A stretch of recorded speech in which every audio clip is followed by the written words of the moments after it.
Houston Texans training camp yesterday. Was it a big deal or no big deal?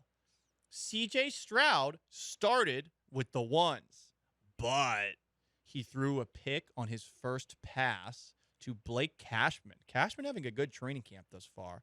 He threw a pick six to Derek Stingley on a throw he was trying to get to Nico Collins and was 5 of 10 on the day. Meanwhile, Davis Mills was better yesterday. He had the best ball of the day, a deep pass to Xavier Hutchinson. We talked about yesterday how he definitely would have died had this been a real football game. Big deal or no big deal, Davis Mills looked better than CJ Stroud on Monday. I still think it's no big deal, but this competition is going to go on a lot longer than any of us want. Because Stroud's going to have to work through, I would imagine, some down moments in practice and has to officially earn the starting gig. Now, if you want to feel a little bit better about a lack of separation between Mills and Stroud, both quarterbacks ended practice with no touchdowns in a goal line period.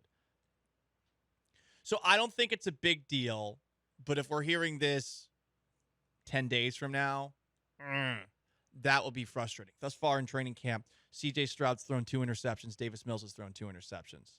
Per D'Amico Ryans, big deal or no big deal, Derek Stingley Jr. has had an, quote, amazing, end quote, training camp. He had that pick six, which we just talked about a moment ago. Anyone who has been around the Texans this offseason has noticed that Stingley is bigger. And I think that's big because if you saw him in the league last year, he did look very, very lean. Remember when Kevin Johnson was here with the Texans? First round draft pick, I want to say, was it 2015, 14? Right. Thanks, Sean. Yeah. Like that, yeah. He was very lean and he had a lot of injury issues. Stingley's had some injury issues of his own over the last couple of years. Seeing Stingley bigger, that makes me excited, and hopefully this defense that the Texans run is going to suit his skill set a little bit better than that of Lovie Smith.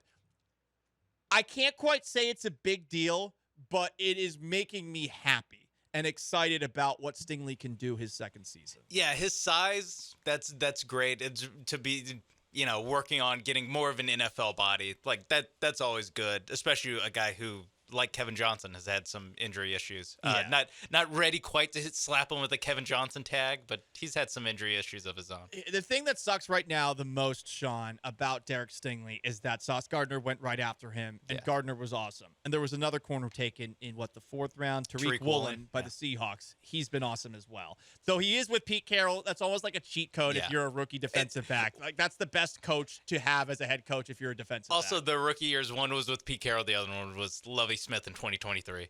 Or 2022, actually, to be fair. Yeah. I think that although out of any position to be like awesome at training camp, I feel like the one I can take the most out of is corner or defensive back is like in receiver. I agree. It is the most like what you're doing even without pads on is the closest to what you will be doing with pads on. 100%. Totally agree with you on that front. Will Anderson, big deal or no big deal? Picking up of where we left off yesterday, where Jerry Hughes said he has Von Miller ability. He was constantly in the backfield per DJ Bien-Aimé, Talking Texans podcast. Catch it weekly. Apple Podcasts, Spotify, wherever you get your podcasts, and on YouTube too.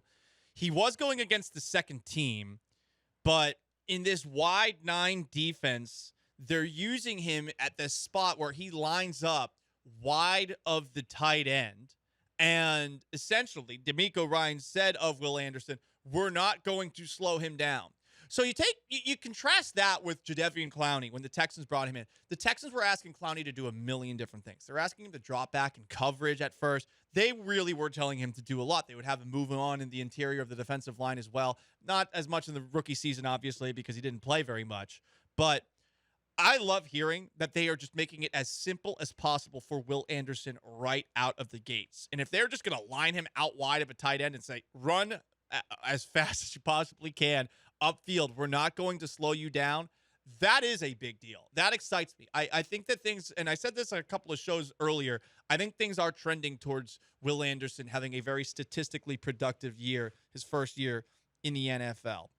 More thoughts on the defense. It was physical.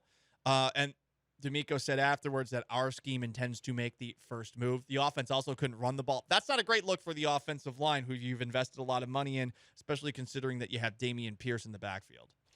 Could be the defense, the run defense at least, or the front seven is taking a step up. But yeah, no, ultimately probably says more about the offense than it does the defense. Offense always behind the defense at this point in time. Yeah. Sheldon Rankins was back to mention, Sean, in the interior of the defensive line, who they actually finally had out there.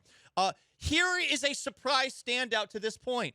Blake Cashman had an interception for the second straight day. He almost had 2 interceptions yesterday on the first pass that C.J. Stroud threw. He was working with the ones. Christian Harris had this to say about Cashman's 2 picks. They throwing it up by him, and I don't know why. He's definitely a playmaker. It's great to see him out there snapping. Meanwhile, Christian Kirksey not practicing. I want to say this is a big deal.